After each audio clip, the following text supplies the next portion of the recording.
This is a video I want to make to answer the question of, who is Ethan Winters? To put it simply, Ethan Winters is the protagonist of Resident Evil 7 Biohazard and Resident Evil 8 Village. Ethan first made his appearance in Resident Evil 7 Biohazard when Capcom decided to make the switch to first person instead of over-the-shoulder third person like they did in 4, 5, and 6. The story begins when he gets a video message from his wife telling him to stay away.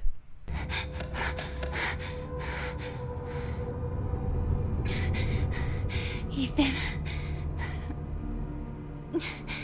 you were right. I did lie to you. I shouldn't have. All I can say is that if you get this, stay away. Ethan doesn't listen to Mia in the slightest and immediately goes to where she said to stay away, which is the Baker Plantation in Deauville, Louisiana. Something I forgot to mention earlier was in Resident Evil 7, Ethan is much just faceless protagonist. While exploring ahead, Ethan sees a man go behind a log and then he just disappears. I don't know why he does this, but Ethan somehow ignores every possible sign that tells him to go away, including these legs and the guy that disappeared earlier. Skipping ahead a bit, Ethan makes his way into a guest house and finds a VHS tape on the second floor. He goes into the living room and puts the VHS in a player and watches the tape on an internet group known as the Sewer Gators, consisting of Pete, Clancy, and Andre. And they go around abandoned locations. While getting footage for their video, their buddy Andre disappears and Pete and Clancy go and look for him. After looking around for a little bit, they end up finding a trapdoor, and like any sane person, they actually want to leave, unlike Ethan.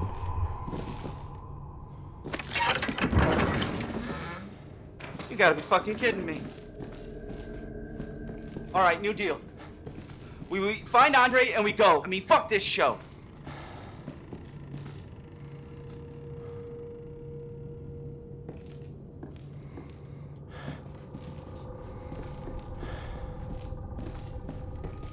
Clancy ends up going down a ladder and finding Andre, except he's not exactly how he was when he left. What is it?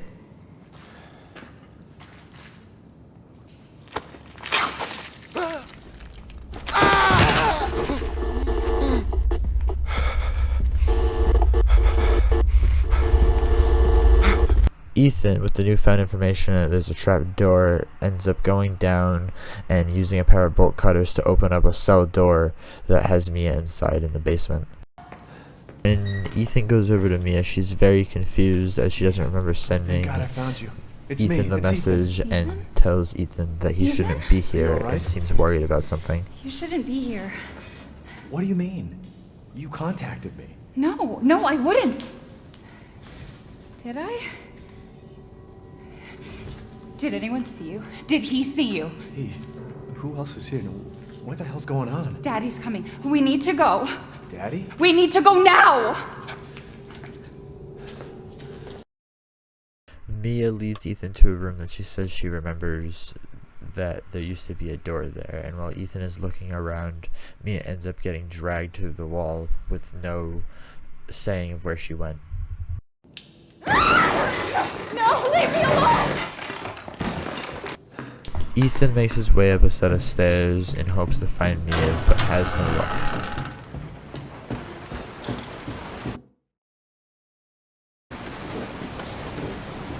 After searching the hallway and encountering a locked door, Ethan goes back down the basement just to see if Mia is possibly still down there.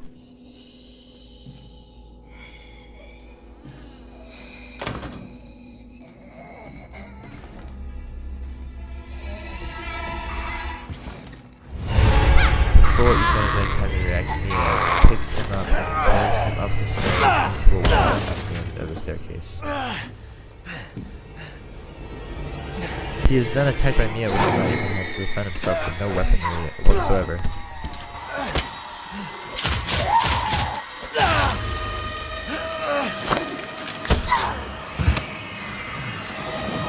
Mia? Wait! Wait!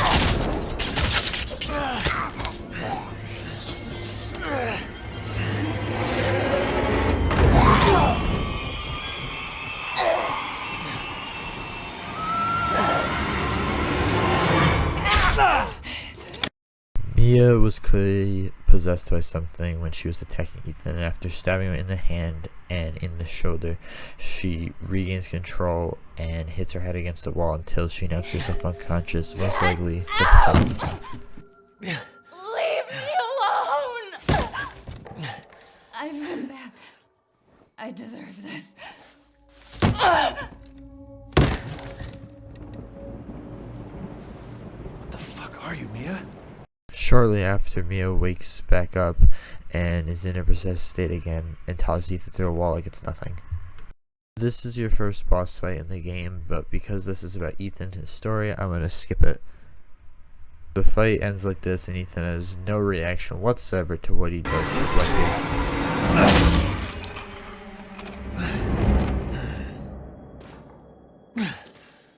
I'm just saying, I would expect somebody sticking an axe to their wife's neck to have a bit more of a reaction than an and then walking away.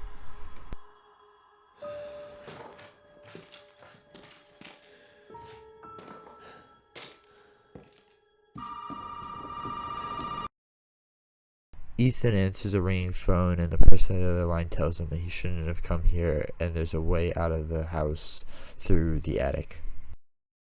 After getting a fuse from the fuse box, Ethan puts it in and Mia's back, except this time she's a bit more angry. I know you didn't mean to hurt me. You shouldn't have done that!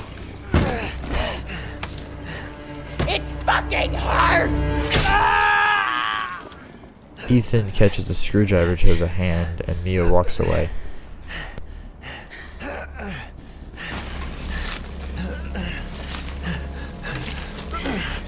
He's just standing there, menacingly! Ethan is able to get his hand out from the screwdriver, but not fast enough.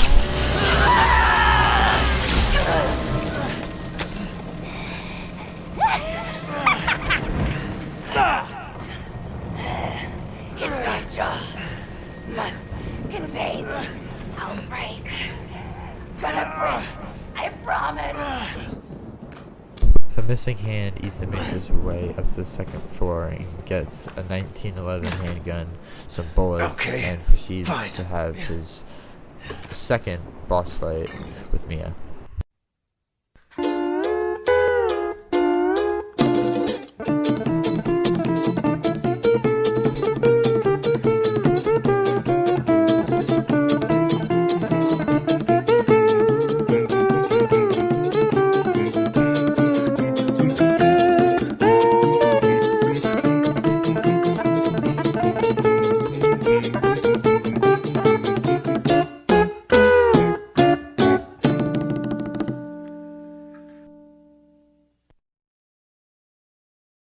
After that, Ethan meets Jack Baker by getting a party punch in the face, and the main game begins.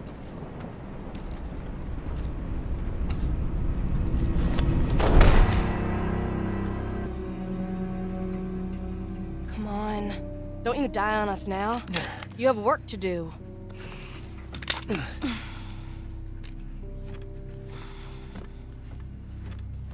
Ethan wakes up at a dinner table with Lucas, the son, left, Jack, the father, in the middle, and Marguerite on the right.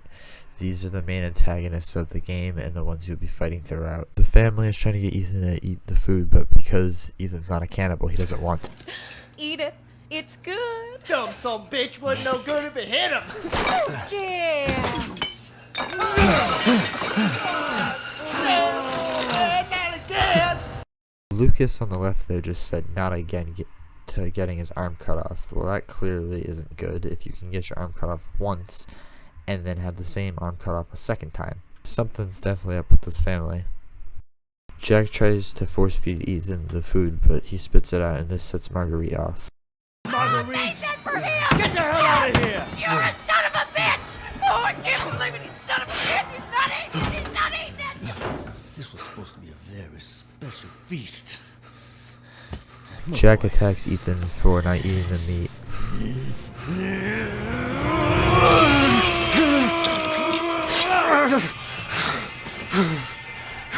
And just as he's about to do it again, Ethan is literally saved by the bell. God damn it! I'll bet it's that cop again. Goddamn pigs! I'm coming back for you. After this moment, though, the game turns into a regular Resident Evil game, full of killing bosses, fighting enemies, finding key items, unlocking new pathways, and all that.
With the final boss, Evelyn, defeated, Ethan Winters and Mia are both rescued by Chris Redfield and his team of soldiers.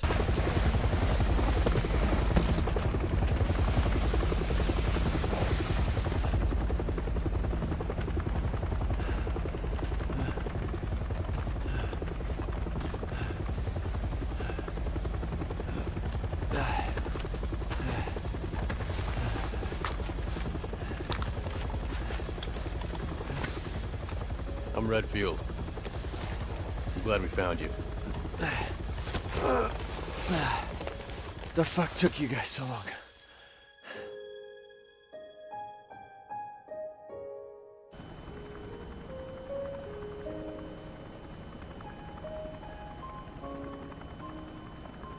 Ethan? Mia. You made it. I'm glad. Did I?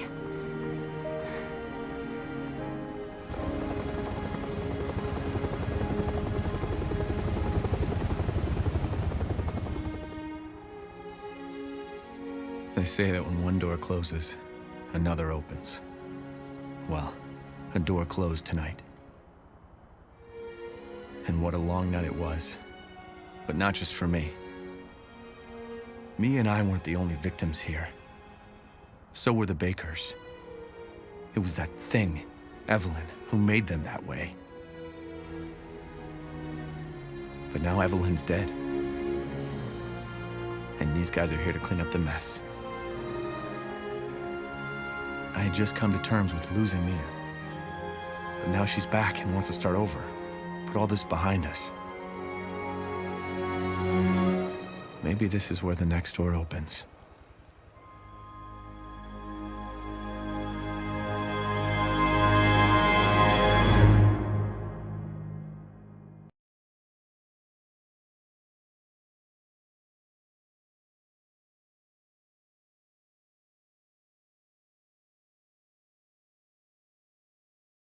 Self-insert faceless protagonist, as he is an established character at this point, and he has his daughter Rose. Rose is the main driving factor in it, as she is stolen in the game early on by Chris Redfield and his soldiers. All clear. Rose? What the hell you doing with my daughter? Package secure, sir. Take him away. I said get your hands off her! Ethan, no.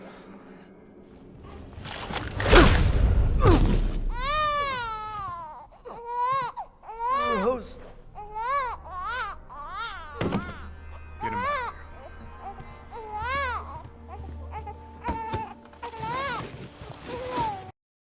After Chris and his soldiers take Rose and Ethan's knocked out, he wakes up in the snow, demanding to know what happened and where Chris and Rose are.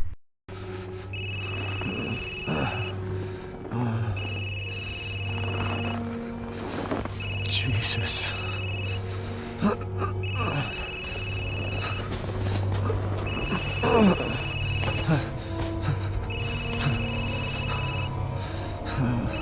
About damn time. What's your status? Is the package safe? What are you talking about? Where's Chris Redfield? And Rose? Who is this? This is a secure channel. You are not authorized to walk over. Fuck.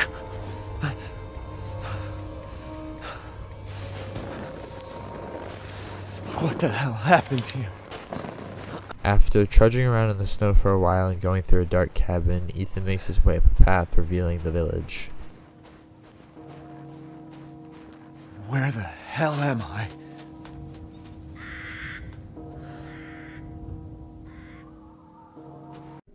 Skipping very far ahead, Ethan gets kidnapped by Heisenberg and Didn't think brought to anyone the was Four left. Lords. You must be pretty tough. Huh. Who the fuck are you? Oh, you're not local. Even better.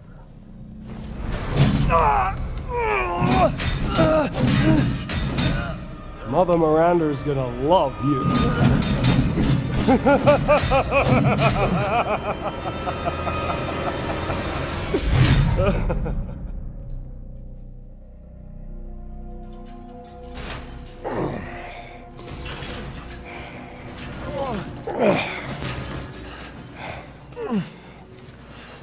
Quit your whining. We're almost there.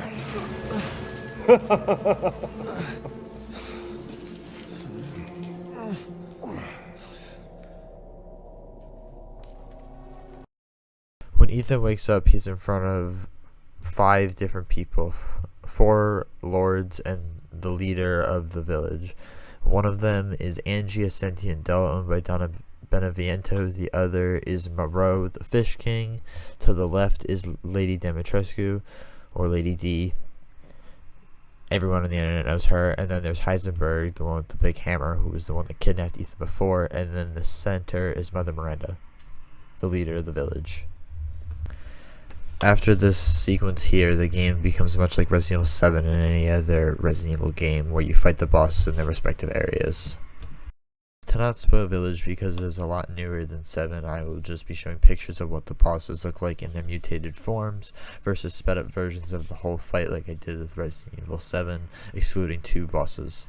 This is your spoiler warning. I will give another one for the final boss. I thought the bosses in this were really interesting, seeing as they all went from mostly human, besides Moreau, to very grotesque monsters.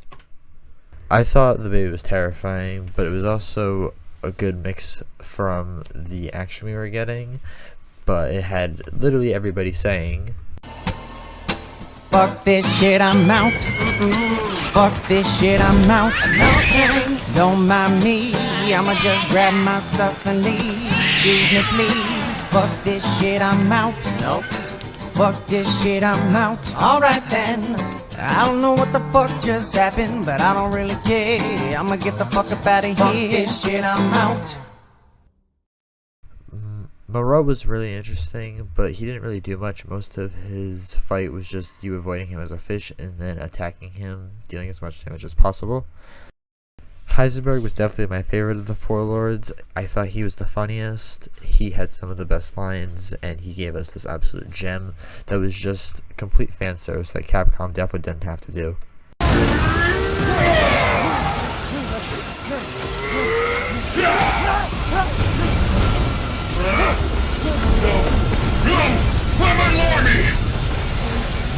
That boulder punching asshole was your first. That line was obviously a reference to this moment right here, where Chris gets in a fist fight with a boulder and wins.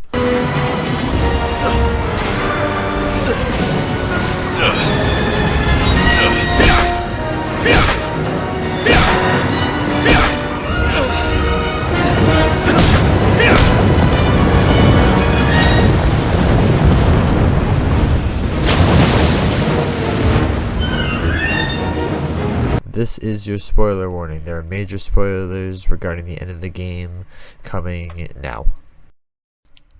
After the Heisenberg boss fight, Miranda is taunting Ethan. Ethan tells her to come out and face him. Miranda rips out his heart, killing him. After a match of Chris of Duty, Ethan comes to and has a vision of Evelyn, the villain from Resident Evil 7, telling him that he's been dead the whole time ever since the beginning of Resident Evil 7 when Jack stomped on his neck at the beginning, that it killed him, and it's been Mold keeping him alive the whole time. No. I still have to save Rose. Wrong!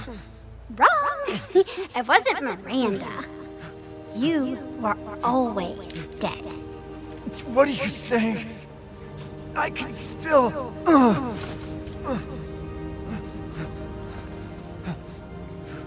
See? Miranda didn't kill you. You mean you didn't think it was weird? No matter how much you got hurt? Remember.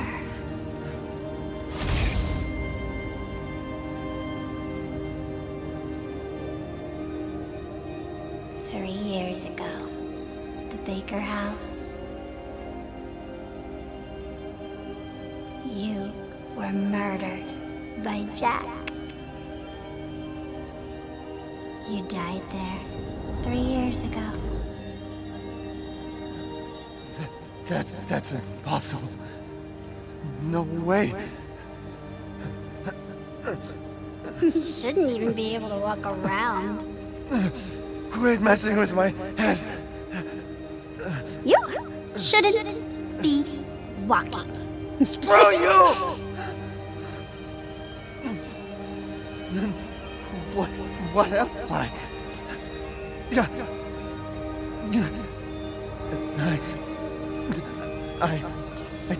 I did all that.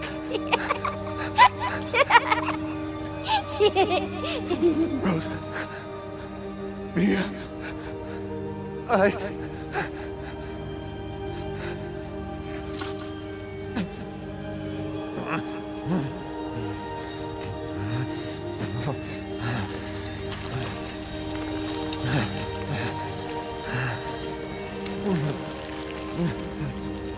do you get it?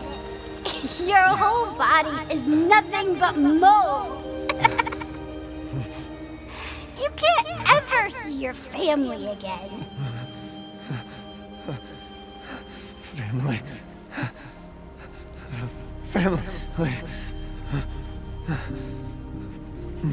No.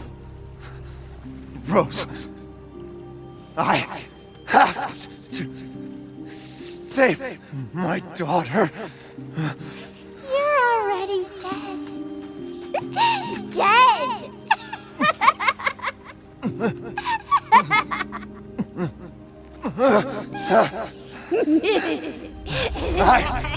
I will save Rose!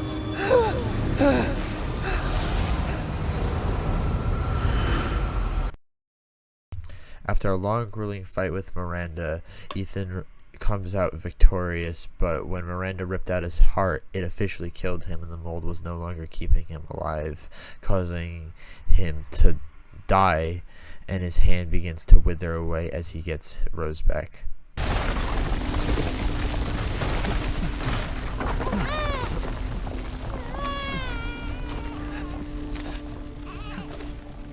Rose!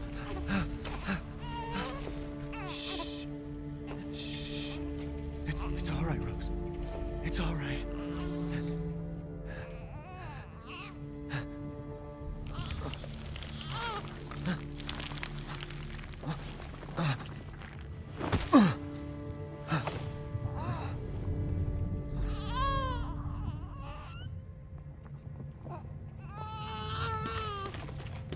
Ethan! Ethan! Come on, Ethan. Come on, Ethan, wake up.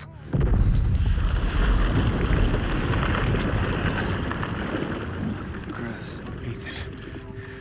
You did it. It's finished. I think we've finished each other. Ethan. We gotta move.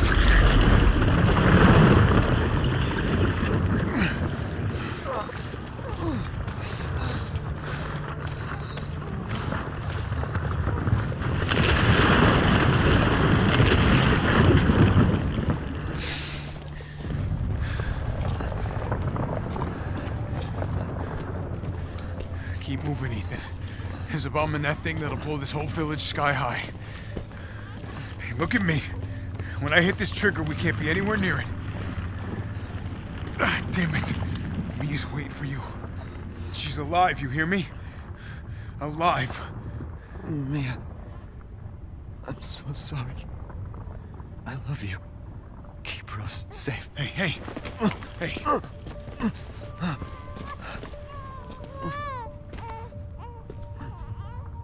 And you tell yourself. Now come on, it's not that much further.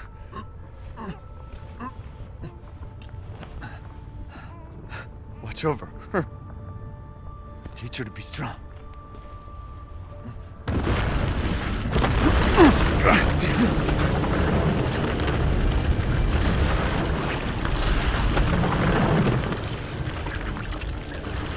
Goodbye, Rosemary.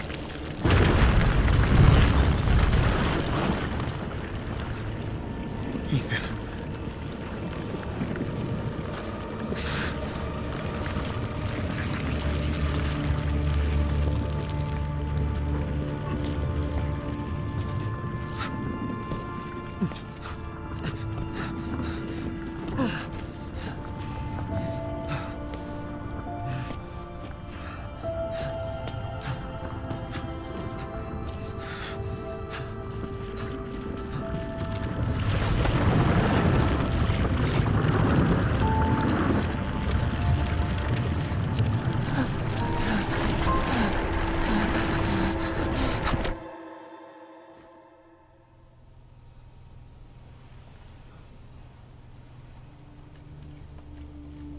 Rose!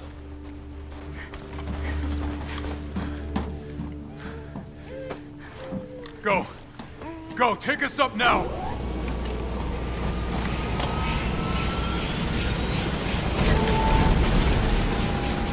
Wait! Where's Ethan?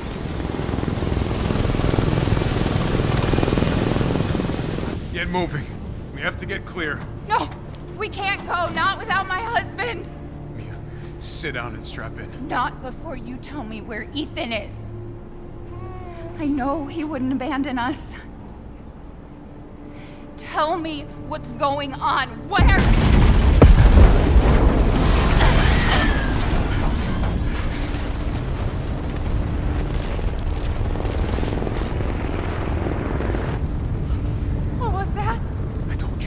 down. Where is he? Chris? What have you done? He's gone. I tried. He stayed so we could all escape. I'm sorry. After all is said and done, at the end of the credits, there is a scene of Rose holding the Village of Shadows book, wearing her father's jacket and presumably his ring as well. She's on a bus and she seems to be older now. Nobody knows how long this could actually be. This could be 16, 17 years later when she's actually all grown up, or it could only be a few months to a couple years later if she had. I find this moment really touching because it shows just how much Ethan really means to Rose, even though she never really knew him because she was only a baby when he died.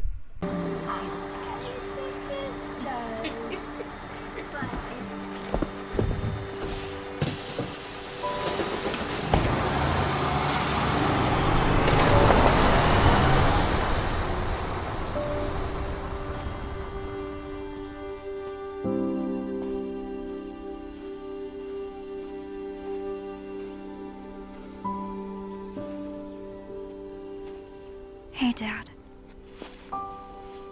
Happy birthday. Sorry I missed last week. I have a lot of tests coming up. You know how it is.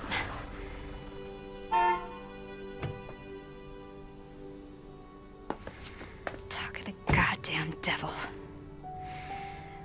Duty calls. I love you.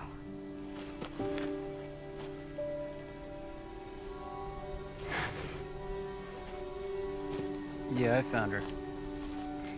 Where else? Today of all days. We have a situation. You're needed, Evelyn. Don't you ever call me that again. Whoa, it's just a joke, Rose. I can show you things even Chris doesn't know I can do. We have a clear shot. Stand down. I can handle it. She's just a kid. Way to keep it together, Rose.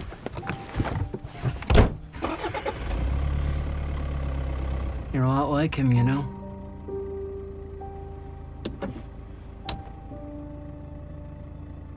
I know. When Rose gets in the car and they're towards the end of the road, you can see a figure. People have confirmed that this is indeed Ethan, but nobody knows if he's really there, if it's just a figment of Rose's imagination, she's pretending he's there, or if he's kind of there acting like a guardian angel looking over his daughter.